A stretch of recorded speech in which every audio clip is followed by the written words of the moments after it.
نحمده ونصلي على رسوله الكريم اللهم صل على سيدنا ومولانا محمد النبي الأمي وعلى آله وأصحابه وبارك وسلم۔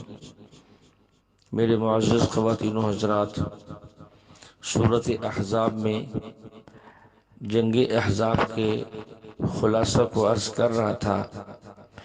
اسی میں یہ واقعہ بھی پیش آیا کہ جب محاصرہ لمبا ہو گیا، حالات بھی سخت تھے، سردی بھی تھی، کھانے پینے کا سامان بھی کم ہو رہا تھا، تو اللہ ہی جانتا ہے وہ کس قدر مشقت ہوگی۔ ایک دن حضور صلی اللہ علیہ وسلم رات کے وقت میں آپ نے 2 رکعت نماز پڑھی، سلام پھیرنے کے بعد فرمایا کہ بتاؤ تم میں سے کون ہے جو جا کر ابو سفیان کے قافلے کی خبر لائے اور آ کر مجھے حالات بتائے۔ تو خوف اور سردی اس قدر تھی کہ کوئی شخص بھی کھڑا نہ ہوا۔ آپ نے پھر نماز شروع کر دی، 2 رکعت پہ سلام پھیرا، پھر آپ نے یہی فرمایا تو کوئی بندہ بھی کھڑا نہ ہوا۔ آپ نے پھر نماز شروع کر دی، پھر سلام پھیرا، پھر آپ نے فرمایا کون خبر لائے گا؟ صحابہ پھر خاموش رہے۔ تو حضور صلی اللہ علیہ وسلم نے از خود نام لے کر فرمایا کہ حذیفہ تم جاؤ اور جا کر دشمن کی خبر لاؤ۔ حضرت حذیفہ کہتے ہیں کہ سردی بہت سخت تھی، لیکن آپ علیہ السلام نے جب میرا نام لیا تو میں اٹھ کھڑا ہوا۔ آپ نے میرے لیے دعا فرمائی، یا اللہ اس کی حفاظت فرما، دائیں سے بائیں سے، آگے سے پیچھے سے، اوپر سے نیچے سے، اور کچھ پڑھ کر میرے جسم پہ ہاتھ بھی پھیرا۔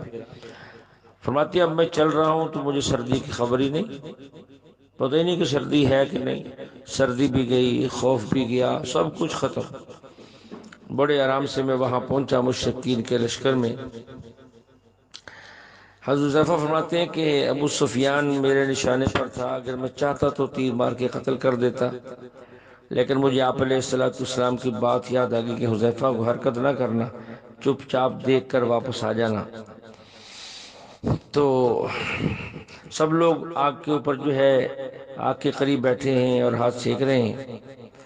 حالات چونکہ بڑے سخت تھے، ہوا تیز چل رہی تھی، خیمے بھی اکھڑے جا رہے تھے، ہانڈیاں بھی الٹی جا رہی تھیں۔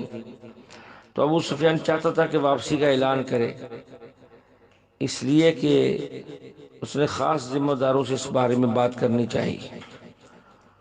تو سب بیٹھے ہوئے تھے، تو ابو سفیان نے کہا کہ دیکھو مشورہ کرنا ہے، کہیں ایسا نہ ہو کہ ہمارا کوئی راز فاش ہو جائے، اس لیے پہلے ایسا کیا جائے کہ ہر بندہ اپنے ساتھ والے سے پوچھ لے کہ تو کون ہے، تاکہ ہمارے ہی لوگ ہوں، کوئی غیر جاسوس ہمارے اندر نہ گھسا ہوا ہو۔ حضرت حذیفہ فرماتے ہیں پہلے تو میں پریشان ہوا، لیکن پھر فوراً ہی میں نے، اس سے پہلے کہ میرا ساتھ والا میرا حال پوچھتا، میں نے اس کا ہاتھ پکڑا، میں نے کہا کہ تو کون ہے؟ اس نے کہا میں فلاں ہوں، میں فلاں ہوں۔ میں نے کہا ٹھیک ہے۔ اب ان کو اطمینان ہو گیا کہ کوئی بندہ درمیان کے اندر نہیں ہے۔ تو ابو سفیان نے اپنے ساتھیوں سے کہا کہ دیکھو حالات خراب ہیں اور پیچھے سے اور ہمارے پاس مدد بھی نہیں آ رہی، بنو قریظہ نے بھی ہمارے ساتھ غداری کی ہے، محاصرے کو بھی 1 مہینہ ہو گیا ہے، کوئی کامیابی بھی نہیں مل رہی، اب بہتر یہی ہے کہ ہم یہاں سے واپس چلیں۔ بس یہ فیصلہ ہوا تو پورا لشکر بھاگ کھڑا ہوا، لوگ واپس جانے کی تیاری میں لگ گئے، سامان باندھنے میں لگ گئے۔ حضرت حذیفہ رضی اللہ عنہ کہتے ہیں میں واپس آیا اور آ کر آپ علیہ السلام کو خبر دی اور سارا جاسوسی کا قصہ سنایا۔ فرماتے ہیں کہ آپ اتنے مسکرائے کہ رات کی تاریکی میں مجھے آپ علیہ السلام کے چمکتے ہوئے دانت مبارک نظر آ گئے۔ جب میں نے خبر دی تو آپ نے فرمایا کہ اچھا الآن نغزوہم ولا یغزوننا نحن نسیر الیہم۔ حذیفہ سن، اب مشرکین ہم پر کبھی حملہ نہیں کریں گے، جب بھی اب حملہ کریں گے ہم ان پہ کریں گے، ہم چڑھائی کریں گے، ہم پیش قدمی کریں گے، ہم جائیں گے، وہ نہیں آئیں گے۔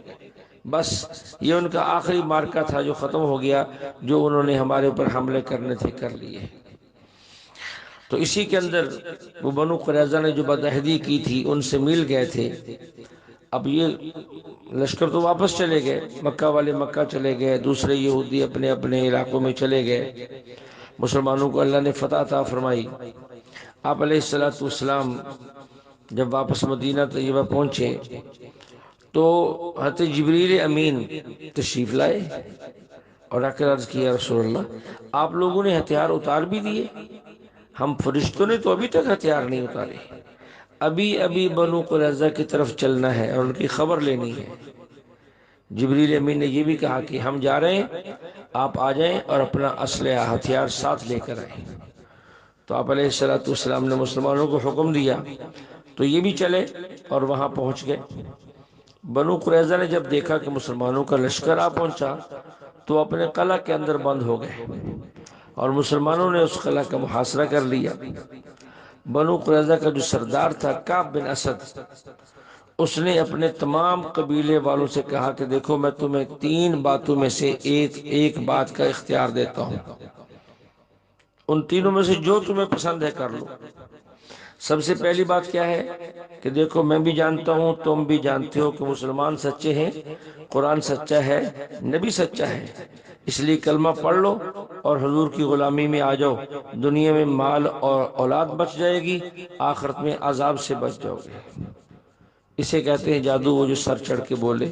دیکھو کھلم کھلا انہوں نے تسلیم کیا کہ دین سچا ہے، جانتے تو وہ تھے۔ دوسری رائے میری یہ ہے اگر تم یہ نہیں چاہتے، یہ قبول نہیں کرتے، اپنے بچے اور عورتوں کو اپنے ہاتھوں سے قتل کر دو، پھر میدان میں نکل آؤ اور لڑو ان سے، اس لیے کہ تمہارے بعد جو تمہارے بچوں کا حشر ہوگا، غلامی کی زندگی گزاریں گے، وہ تمہیں خود پتہ ہے کہ پھر کیا ہوگا۔ تیسری رائے یہ ہے کہ یوم السبت یعنی ہفتے کے دن تم مسلمانوں پر حملہ کر دو، کیونکہ مسلمان سمجھتے ہیں کہ ہفتے کا دن ہمارے لیے بڑا مقدس ہے، اس میں ہم لڑائی نہیں کرتے، اس لیے اس میں ہم حملہ نہیں کرتے۔ وہ اسی بے خبری میں ہوں گے اور تم بے خبری میں ان پر حملہ کر دو اور مسلمانوں پر فتح حاصل کر لو۔ یہ 3 اختیار دیے سردار نے۔ تو اس کی قوم نے کہا کہ کلمہ تو ہم کبھی بھی نہیں پڑھیں گے، باقی تورات تو ہم چھوڑیں گے نہیں، بچے اور عورتوں کو ذبح کرنا اپنے ہاتھوں سے یہ بھی ہمارے بس میں نہیں ہے، ہفتے والے دن ان پر حملہ کریں یہ ہماری شریعت کے خلاف ہے، ہم وہ بھی نہیں کریں گے۔ پھر ان کے مشورے میں یہ بات طے ہوئی، اس پر وہ ان کا اتفاق ہو گیا کہ پھر حضور علیہ السلام کے سامنے ہتھیار ڈال دو، جو فیصلہ آپ کریں پھر قبول کر لو۔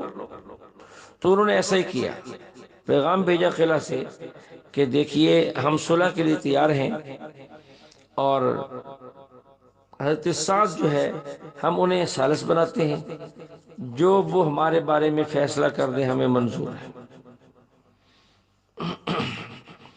حضرت سعد چونکہ مسجد نبی میں تھے، زخمی تھے، وہ ساتھ نہیں آئے تھے، ان کو لایا گیا حضرت سعد بن معاذ رضی اللہ عنہ کو۔ جب یہاں پہنچے تو حضور علیہ السلام نے فرمایا کہ سعد تم ثالث ہو، انہوں نے تمہیں ثالث بنایا ہے، اس لیے تم فیصلہ کرو گے۔ ہمارے شیخ فقیہ وقت، مفسر وقت حضرت مولانا محمد موسیٰ خان روحانی البازی رحمۃ اللہ علیہ، جن سے بندہ کو جامع ترمذی پڑھنے کی سعادت حاصل ہے، اس واقعے کو بیان کرتے ہوئے فرمانے لگے حضرت سعد نے ان یہودیوں سے پوچھا کہ بولو بھائی میرا فیصلہ تم پہ نافذ ہوگا؟ انہوں نے کہا جی ہوگا۔ پھر صحابہ کی طرف اشارہ کیا کہ میرا فیصلہ تمہارے اوپر بھی نافذ ہوگا؟ صحابہ نے عرض کیا جی ہوگا۔ حضرت سعد نے پھر یہودیوں سے پوچھا، پھر مسلمانوں سے پوچھا، تیسری دفعہ پھر یہودیوں سے پوچھا، پھر مسلمانوں سے پوچھا۔ حضور علیہ السلام فرمانے لگے سعد تم جو بار بار ہم سے پوچھ رہے ہو میں سمجھ گیا ہوں، تو تم یہ پوچھنا چاہتے ہو کہ تمہارا فیصلہ میری ذات پہ بھی نافذ ہوگا یا نہیں؟ ایسا تیرا فیصلہ میری ذات پر بھی نافذ ہوگا، تم جو چاہو فیصلہ کرو، جو تم کر دو گے ہم پابند ہیں۔ تو حضرت سعد نے عجیب فیصلہ حضرت سعد نے فیصلہ کیا کہ ان کے جتنے جوان مرد ہیں، بالغ مرد ہیں، سب کو قتل کر دیا جائے، اور ان کے بچے اور غلام عورتوں کو غلام اور بانگیاں بنا لیا جائے، اور ان کا سارا مال بطور غنیمت تقسیم کر دیا جائے۔ فیصلہ ہو گیا۔ وہ سینکڑوں میں تھے یا ہزاروں میں، ایک قطار کے اندر کھڑے ہو کر سب کو قتل کر دیا گیا۔ تو یہ واقعہ بھی اسی احزاب کے موقع کے فوراً بعد پیش آیا، کیونکہ انہوں نے غداری اسی جنگ احزاب کے اندر کی تھی۔ یہاں ایک واقعہ کہ انسان کو احسان کا بدلہ دینا چاہیے، یہ ایک بہت اچھی ریت ہے۔ ایک صحابی تھے اس زمانے میں، حضرت ثابت بن شماس بن قیس رضی اللہ عنہ۔ زمانہ جاہلیت میں کوئی جنگ ہوئی تھی جسے جنگ بعاث کہتے ہیں، تو یہ قید ہو گئے تھے اور بنی قریظہ کے ایک شخص زبیر کے حصے میں آ گئے تھے، لیکن زبیر نے یہ کیا کہ ان کو قتل نہیں کیا بلکہ ان کو آزاد کر دیا۔ اب ان کا جی چاہا کہ اس نے میرے اوپر احسان کیا تھا تو میں بھی ان پر احسان کروں۔ حضور صلی اللہ علیہ وسلم کی خدمت میں حاضر ہوئے، عرض کی یا رسول اللہ، فلاں جنگ میں قیدی بنا تھا اور اس کے حصے میں آیا تھا، اس نے مجھے قتل نہیں کیا تھا، مجھے آزاد کر دیا تھا، میں چاہتا ہوں اس کے احسان کا بدلہ دوں، اور اس بدلے کے اندر جو ہے اس کو اگر آپ معافی دے دیں، اس کو اگر آپ جو ہے آزاد کر دیں، قتل نہ کریں، میں چاہتا ہوں کہ یہ بدلہ ہو جائے۔ آپ نے فرمایا کہ ٹھیک ہے، بالکل ہم نے اسے معاف کیا اور آزاد کیا، ہم اسے قتل نہیں کرتے۔ اس نے اگر زبیر سے کہا کہ دیکھو تم نے احسان کیا تھا، میں اللہ کے نبی سے تمہارے لیے امر لے آیا ہوں، تم آزاد ہو، تمہیں کوئی قتل نہیں کرے گا۔ اس نے کہا کہ میرے زندہ رہنے کا کیا فائدہ، جب میری بیوی نہیں ہوگی، میرے بچے نہیں ہوں گے، وہ تو قتل ہو جائیں گے، میرا زندہ رہنے کا کیا فائدہ ہے۔ یہ صحابی پھر آپ علیہ السلام کی خدمت میں گئے اور جا کر یہ کہا، آپ نے فرمایا کہ اس کے بیوی اور بچوں کو بھی ہم آزاد کرتے ہیں، اسے بھی ہم کچھ نہیں کہتے، قتل نہیں کرتے۔ اس نے جا کر کہا کہ لو تمہاری یہ درخواست بھی منظور ہو گئی۔ اس نے کہا ٹھیک ہے، لیکن جب میرے پاس مال ہی نہیں ہوگا تو میری زندگی کیا ہوگی، میرا زندہ رہنا تو ایک مشقت کی زندگی ہوگا۔ ان صحابی نے جا کر آپ علیہ السلام سے 6 بار پھر عرض کیا کہ یا رسول اللہ، اس کا جو مال ہے وہ بھی واپس کر دی جائے تاکہ وہ اپنی بیوی بچوں کے ساتھ، اپنے مال کے ساتھ ایک آرام کی زندگی گزار سکے۔ تو آپ علیہ السلام نے فرمایا کہ اس کا مال اس کو واپس کر دو، یعنی احسان کا پورا بدلہ دلوایا اس صحابی نے۔ تو ہمیں بھی ایسے ہی کرنا چاہیے کہ اگر کوئی ہمارے ساتھ احسان کرتا ہے تو ہم اس کے احسان کا بدلہ دیں، نہ یہ کہ ہم احسان فراموش بنیں۔ اس واقعے کو لکھنے کے بعد ہمارے اکابرین میں حضرت مولانا مفتی محمد شفیع صاحب رحمۃ اللہ علیہ فرماتے ہیں، یہ تو ایک مسلمان کی شرافت اور احسان شناسی تھی کہ اس کے احسان کا بدلہ احسان سے بلکہ اس کے احسان سے بھی زیادہ دلوا دیا۔ لیکن اس کافر کی غیرت بھی دیکھیں، اس کی اپنے قوم سے جو حمیت ہے وہ بھی دیکھیں۔ اس نے پوچھا کہ ہمارا فلاں سردار، اس کا کیا ہوا؟ بتایا کہ وہ قتل ہو گیا۔ پوچھا اچھا بنو قریظہ کے سردار کعب کا کیا ہوا؟ ان کا وہ بھی قتل ہو گیا۔ اس نے پوچھا کہ ہماری وہ جو دونوں جماعتیں تھی یہودیوں کی، ان کا کیا بنا؟ ان کا سب قتل ہو گئے۔ تو یہ سن کر وہی زبیر جس کو اللہ کے نبی نے اس صحابی کی سفارش سے آزاد کیا تھا، اس کی بیوی بچوں کو آزاد کیا تھا، اس کا مال واپس کیا تھا، وہ یہ سن کر کہنے لگا جب یہ سارے ہی قتل ہو گئے تو میرا زندہ رہنے کا کیا فائدہ، مجھے بھی قتل کر دو، میں زندہ نہیں رہنا چاہتا۔ حضرت ثابت بن شماس نے کہا کہ میں اپنے ہاتھ سے تو نہیں مار سکتا، کہ تم نے مجھے نہیں مارا میں کیوں ماروں؟ انہوں نے کہا ٹھیک ہے تم قتل نہ کرو، مجھے کوئی اور قتل کر دے، اب میں اپنی قوم اور سرداروں کے بعد اس زمین پہ زندہ نہیں رہنا چاہتا۔ تو پھر کسی اور صحابی نے اس کو قتل کر دیا۔ اب دیکھو اس کافر کی غیرت تھی جس نے اپنوں کے ساتھ مرنا تو گوارا کیا، غیروں کے پاس زندہ رہنا گوارا نہیں کیا۔ اللہ کرے کہ ایسے ہی جذبات ہمیں اپنے دین، اپنے مذہب کے بارے میں اللہ ہمیں بھی غیرت عطا فرمائے کہ ہم اللہ کے حکم کے لیے، نبی کی سنت کے لیے اور نبی کے نبوت کی حفاظت کے لیے، صحابہ کے عظمت کی حفاظت کے لیے، اولیاء اللہ کی عظمت کی حفاظت کے لیے اور دین اور اسلام کی حفاظت کے لیے ہمیں بھی اللہ ایسی غیرت دے کہ ہم اپنا سب کچھ قربان تو کر دیں لیکن دین کے بغیر زندہ رہنے میں ہمیں سکون اور اطمینان حاصل نہ ہو۔ اس کے آگے ایک آیت ہے، یا ایھا النبی اتق اللہ ولا تطع الکافرین والمنافقین ان اللہ کان علیما حکیما۔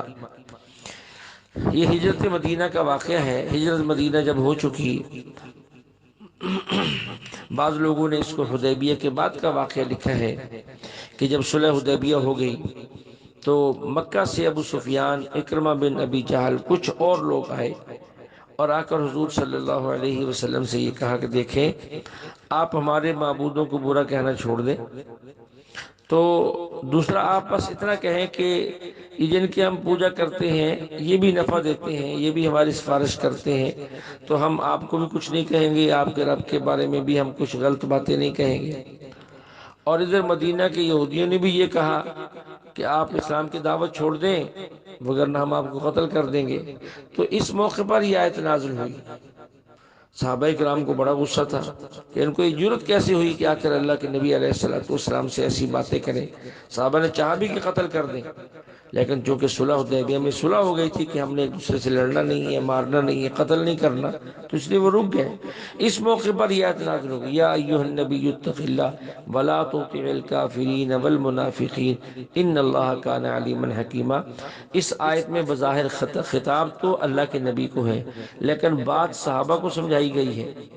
کیا ترجمہ کیا ہے؟ اے اللہ کے نبی اللہ سے ڈرو۔ کیا مطلب؟ یہ جو تم نے ان کافروں کو مارنے کا ارادہ کیا اس کو ختم کرو، کیونکہ یہ صلح کے خلاف ہے۔ ولا تطع الکافرین والمنافقین، کفار اور منافقین کی بات کبھی نہ مانو۔ جو کفار مکہ سے آئے ہیں یا جو یہودی مدینہ میں ہیں، ان کی جتنی پیشکشیں ہیں ان کو ہرگز قبول نہ کرو۔ اور وہ لوگ جو تمہارے اندر بظاہر اسلام اور مسلمان ہونے کا دعویٰ کرتے ہیں اندر سے کافر ہیں یعنی منافق، ان کی بات بھی نہیں ماننی۔ یہ خطاب آپ علیہ السلام کو ہے، لیکن سمجھانا اور بتانا صحابہ کو ہے۔ اور اگر یہ خطاب خود حضور علیہ السلام کو ہی ہو اور سنانا بھی آپ کو مقصود ہو تو پھر اس آیت کا ترجمہ یوں ہوگا، اللہ فرما رہے کہ اے میرے نبی اللہ سے تو آپ پہلے بھی ڈرتے ہیں اور کفار کی اطاعت آپ پہلے بھی نہیں کرتے، لیکن آپ اس پر مزید ثابت قدمی سے پختگی سے کاربند ہو جائیں۔ گناہ آپ پہلے بھی نہیں کرتے، مزید اس کے اوپر جو ہے وہ پکے ہو جائیں۔ کفار کی بات آپ پہلے بھی نہیں مانتے، اب مزید جو ہے اس بات پر پختہ ہو جائیں، تو پھر اس کا ترجمہ یوں ہوگا۔ یہاں دیکھیں سورت شروع ہو رہی یا ایھا النبی سے۔ یہ آپ علیہ السلام کا اعزاز ہے جو کسی نبی کا اعزاز نہیں ہے۔ اللہ نے انبیاء علیہ السلام کو ناموں سے پکارا ہے، لیکن حضور علیہ السلام کو کبھی بھی نام سے نہیں پکارا۔ پورے قرآن میں کہیں نام سے نہیں پکارا، بلکہ آپ کی کسی نہ کسی صفت اور وصف کو ذکر کیا ہے۔ کہیں اللہ فرماتے ہیں یا ایھا النبی، کہیں فرماتے ہیں یا ایھا الرسول، کہیں یا ایھا المزمل، کہیں یا ایھا المدثر، کسی نہ کسی صفت کا نام لے کر اللہ پکارتے ہیں۔ یہ آپ علیہ السلام کا بہت بڑا اعزاز ہے، اور یہ ہمیں سکھایا گیا ہے کہ جو اپنے سے بڑا ہو اس کا نام لینا یہ ادب کے خلاف ہے، بلکہ اس کو کسی اچھے انداز سے کسی اچھے لقب کے ساتھ پکارا جائے، اسی کے اندر تمہاری چھوٹوں کی عزت ہے۔ اللہ جل شانہ ہمیں کلام مقدس کو سمجھنے کی توفیق عطا فرمائے۔ وآخر دعوانا ان الحمد للہ رب العالمین۔